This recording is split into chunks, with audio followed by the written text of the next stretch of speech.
What's going on YouTube? This is your boy The Vintage Man. We are back with another video, and as you've seen by the thumbnail and the title, I turned my pair of Chicago white heels into the regular Air Jordan 1 Chicagos, and I must say it turned out pretty good. I know you guys can see some of the differences, of course, in the paint. This is like more of a darker paint, and back here is like more of a shinier paint, but yo, these things look very near the Chicago 1 high. So instead of me spending that $1,500 plus for a pair of DS Air Jordan 1 Chicagos, I turned my mids, which are some, like, they still dope. Mids are fire to me. I know some people hate it, but you guys see now we got the bread or the band one mids, and everybody was like, yo, where'd you get them from and stuff like that. These right here are just as dope as a regular Air Jordan 1 high. You can barely tell the difference. I think it's like an inch, if that, a half-inch difference between a mid and a high. So as you can see, we have the Chicago 1 mid customs. Very, very dope. Let me go ahead and show you guys the other pair that we have not customized yet. But before we do,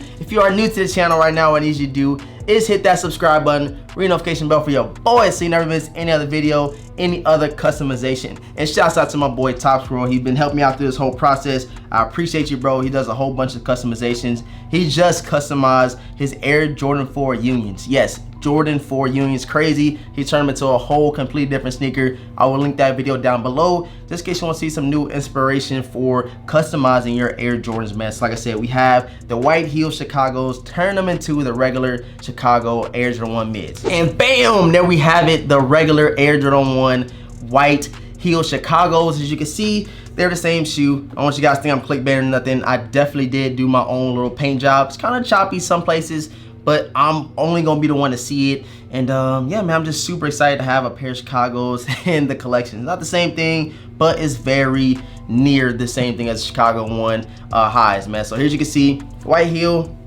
red heel, slight difference in the paint, but we about to get into the whole customization. You guys stay tuned and let's get right into it, man. Let's get it. So for the products, you guys will need some high gloss Angelus acrylic finisher. This is what you put on after everything is done, the final coats and stuff like that. Got some paint brushes from Angelus. Check it out. Shouts out to Angelus Direct, man. They got a bunch of dope stuff over there, a bunch of good products to use for customizations. And of course, I use some nail polish remover for the acetone, as you guys can see. And Bay is bringing in the tape. Let me get that real quick. And we have some tape, just, you know, to block off the areas you don't want to paint and stuff like that. Just some cheap, this probably costs like $3, not too sure. 3M automotive performance masking tape. That's what we'll be using. And we also got some cotton pads and stuff like that. We have, of course, the paint. This is the paint I got, but you guys probably should get that matte red paint. I got the high gloss red acrylic leather paint, and I don't know, it's not that much of a big difference. I don't care, I'm gonna rock them regardless. And then last but not least, let me grab it real quick. We have the heat gun. Oh, I gotta turn the camera. We got the heat gun right here, as you guys can see over there to the left. And yeah, man, that's pretty much it for that. And so now I'm gonna go ahead, tape up the entire sneaker, the parts that I don't want to, you know, get red paint on, and then we'll get right back and show you guys the process of me painting these white heels, man. All right, guys, so to start it off, man, like I said, we're gonna get that tape, put it on all the corners and everything you do not want to get, you know, paint on, that red paint. And as you guys are gonna see in the finished product, I didn't tape it too good on the edge. As you can see, I should have put a little bit more, but that's neither here nor there. Just make sure you tape it up very good. There's some more people out there on YouTube I know for sure that can teach you how to, you know, get the right tape, put it on the right areas and stuff like that, how many layers to put. But I feel like it turned out pretty good, man. So go ahead and start off by taping up whenever you do not want to get paint on. Back like a rubber band, pretty thing with a suntan, make it bounce back when she do the dance. Caught my song, we supposed to pick. See your things through a different lens. Living fast, only one chance. Never pants, how we do the plans. Right? I practice what I preach. They lie, you put her out my way, then get lost to see. Not sure what you wanted, but I'm what you need.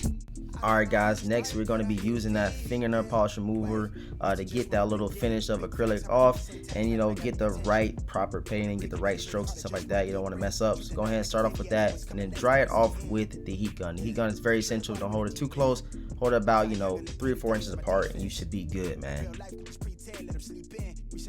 And now you want to go ahead and use your Angelus red paint, but make sure you get the matte paint. I should have bought the matte one. I don't know what I was thinking, but I got the high gloss finish, you know, red paint. But like I said, I love how it turned out. It's my first DIY, and I wanted to show you guys, man, to show you can make your own Chicago ones. Chance I put it down how you need it. Bet I make it, I don't wanna leave it. Ain't nobody realist, it's been added something rigorous. I traded in the cars, it was lost for the dividends. I'm calm, but the temperament been strong when I pencil in. Phone steady, jumping, screening calls like I'm flipping bricks. Got everybody tapping in, but you been kept it solid. When you look me in the eyes, subtle tell I know you got it. When you do the sauce, make me want it a la carte. So I went ahead and did 3 separate coats. You're gonna see me do it 3 separate times. Make sure after each coat you dry it off, you know, make sure that the paint sits in, and you should be good to go. See, I went right back in, went to another layer, and I did 3 to make it as close as I can. Maybe I should do 1 more layer. Maybe I still might. Maybe the high gloss paint might work, I'm not too sure, but definitely I think the matte red is the best route to go. If you guys have any comments, any questions, let me know down below in the comment section. Make sure you dry off each layer you put on the paint, man. What you want, I know just what you need, yeah. Here's the thing, I got you falling through for the weekend. Chance I put it down how you need it. Bet I make it, I don't wanna leave it. Alright, then last but not least, you want to put on your high gloss acrylic finisher, and after that you just dry it off. Put like 1 layer on there, don't put too much because you will mess the paint up, and then you're good to go, man. Here's the thing, I got you falling through for the weekend. Chance I put it down how you need it. Alright guys, as you can see, we are done with the customization. DIY, do it yourself. It's very simple. We're just gonna peel off the tape, we let it dry for a little while, and now we are done. I think this right side came out way better than the left shoe. Cause I took my time a little bit more with this one, just so I can show you guys some good practices to follow. And again, man, shouts out to my boy Tops for, you know, walking me through some of the steps and stuff like that. So this one I kind of messed up on. You're gonna see this in a bit. I'm not really tripping. I have fun with doing this. I'm still gonna rock them. I'm still going to rock this sneaker, and I got some white paint that I'm just gonna go over. I got like a little bit of paint on the midsole, not that big of a deal, you know what I'm saying? It's all good. But this one, I guess it did come out better than this one right here. As you can see, can't really tell none of major flaws, but when I come up close like this, you guys are gonna see where I kind of, you know, messed up at. But that's something that you can definitely fix with some white paint. I have white paint actually. I just don't want to make this video any longer. Show you guys a DIY project, man. Turn my Air Jordan 1 mid Chicago heels into the regular Air Jordan 1 Chicagos. I'm definitely about to rock these things ASAP. Throw it on feet, and it feels good to have something similar to the Air Jordan 1 High Chicagos. $1,700 or $115. Which one would you guys choose, man? If you have any questions, let me know them down below in the comment section. I got all my products from Angelus Direct. This is not a sponsored video, but I do want to say thank you for the fast shipping and the good products, man. I like how it turned out. I'm not a freaking professional painter or anything like that, and it turned out very simple, and I feel like you can do this yourself very simply as well, man. Subscribe to the channel if you have not subscribed already. We're right around the corner from that 40K. Share this with a friend that doesn't have that $1,500 to drop on the Chicago one. You can just get you a pair of mids, the Chicago heels, and customize them, and you have something like the Air Jordan 1 High Chicagos. Head over to Instagram, give your boy a follow at The Vintage World. It will be linked down below in the description box. I hope you guys enjoyed this video, and with all that being said, I'm gonna catch you guys in the next video, man. Peace.